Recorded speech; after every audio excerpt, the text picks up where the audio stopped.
A big part of communication is body language. Now in Japan, there are several gestures that you're going to want to know that will make your stay a lot smoother. Now you're not going to get deported if you make a mistake. You're not going to cause some international diplomatic incident. It just makes things go easier when you have the right body language. So the first one you got to master, peace. Every time you take a picture, people in Japan automatically do this. I really don't know why. I think it's because they don't know what to do and everybody else does it, so that's the way we've always done it. Next one to learn is no. So when my parents came to Japan, they wanted to go shopping and they went to a supermarket. The security guard came out and started doing this and then pointed to his watch. And they were able to figure out that the store wasn't open yet. They were only a few minutes early, but things run on time. That means they open on time, they close on time. Another way to say no is this gesture. This can mean many things. I'll try to go through a few of them for you. Like I said in my other video, when I go to the convenience store, get a bottle of water, they ask me if I want a bag, and I say, no thank you. This can also convey a few other negative answers. So for example, you ask your friend, how was your date last night? And they say, means it didn't go well. But the flip side of this is the yes sign. Now, you don't use this in business, you don't use it all the time, but let's say you're out at a pub, your friends send you to the door, you try to get a table, and when the server tells you, yeah, we have space for 4, turn around to your friends and do this. That means I got a table. It's really useful when you don't want to shout across the room. Another gesture that really confused me when I came to Japan was people would point to their nose when they're referring to themselves. I thought, what is this, a field sobriety test? Because in America, you point to your chest. But in Japan, you point to your nose. So you're having drinks at a pub, izakaya, a bar, and you want to get the check.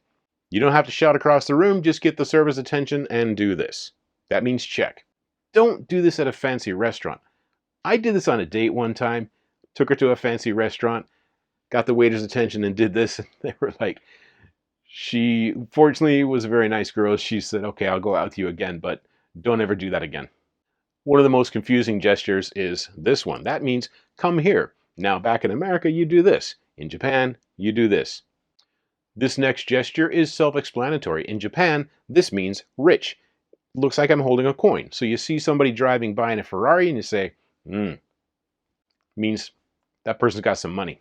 You all know what a pinky promise is, but what does it mean when somebody holds their pinky up? I asked my friend, hey, what are you doing this weekend? He just held up his pinky. That just meant he was going to be spending the weekend with his girlfriend. Or your friend comes back from making a phone call and says, yeah, sorry about that. It just means he was on the phone with his girlfriend. One of the funniest gestures you'll see in Japan is the karate chop. Now, this is not a violent gesture. This is how you get through a crowd. Now, stores are really small. When somebody's standing in the aisle and you want to walk past, you just say, sumimasen, and then they'll let you by. Or you're trying to get off the train and you hold up your hand and say, excuse me, sumimasen, and people will let you off because Japanese people are really polite. What does this gesture mean in Japan? This means brown noser. It comes from grinding sesame. I have a dish in my hand, I'm grinding sesame. And from conversation with Japanese friends, I learned, and this could be wrong, so correct me in the comments if I'm wrong, but when a person goes to learn from a really popular chef, they're given the most menial and boring and hard tasks, like grinding sesame seeds. So if somebody's doing this for the boss, you would say, that person's a brown noser. One of the easiest gestures to understand in Japan is this one. This means anger. Looks like the devil's horns. Really easy to decipher, doesn't take a lot of explanation. Now if you make a mistake or you need to make an apology, this is the right gesture. Kind of like you're scratching your head thinking, how did I screw that up? Along with an apology, this is very effective. Bonus round, in Japan, you don't count like this, 1, 2, 3, 4, 5. You count like this, 1, 2, 3, 4, and 5. One thing you don't want to do in Japan is put your hands in your pockets. Now, I do have a lower body, but I have a very small room. So just imagine that I got my hands in my pockets. But you don't do that in Japan. When people see that, they subconsciously think, that person's got something to hide. Would you be surprised to know that Japanese people don't fold their arms? It kind of comes off as standoffish, makes it look like you're not paying attention, or you don't want to hear what the other person has to say. What does this gesture mean in Japan? It's not praying hands, it's thank you. So somebody gives you a gift, you put your hands together and say thank you. Also, after a meal in Japan, they say gochusou-sama deshita, which is accompanied by the praying hands. But one thing Japanese people don't do, and I've seen this on social media so many times, if I had $1 for every time I saw this, I would be so rich. But Japanese people do not put their hands together and bow. I think that comes from Thailand.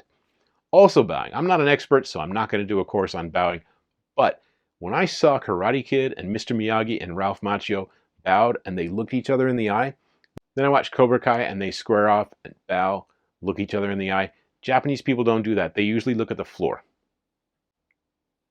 But don't copy me, I don't really know how to bow. One thing you always want to avoid in Japan is pointing. Japanese people don't point. I don't know exactly why, but it's just considered rude and poor manners. However, one thing that always struck me as funny, and I've never tried to copy this gesture, is sometimes people will point at something with their middle finger. Oh, look, they got my favorite beer. I don't know why they do that. I don't do it.